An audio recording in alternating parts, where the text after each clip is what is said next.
Doctor साहब जानता नहीं, जोनी संस्कार गड़बड़ाता, जोन जगह जगह तमाम तरह के बाती सुनाता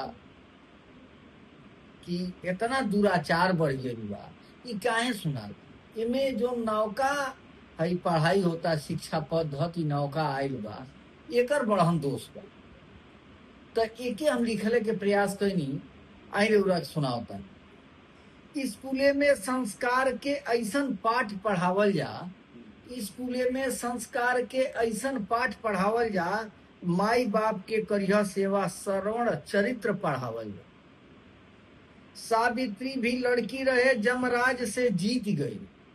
सावित्री अपनी पति के जमराज के यहाँ से जीत के ले आ दिया सत्यवान की। तो वही पर लिखनी की सावित्री भी लड़की रहे, जमराज से जीत गई, आ चरित्र में बल कितना है इहो बात बतावल जा।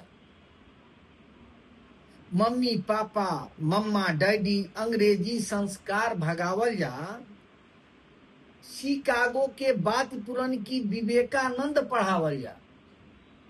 शिकागो के बात पुरन की विवेकानंद पढ़ावल जा। आ लक्ष्य साधना मंत्र अर्जुन के मछली के आंख देखावल जा।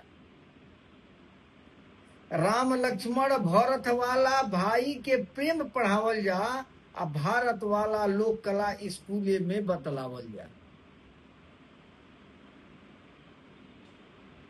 भारत वाला लोक कला स्कूले में बतलावल जा। आ जिंदगी किराए का घर है, इहो गीत ही बजावल जा।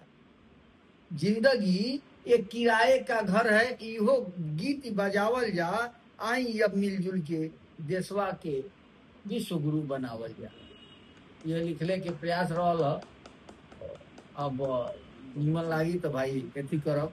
बहुत सुंदर।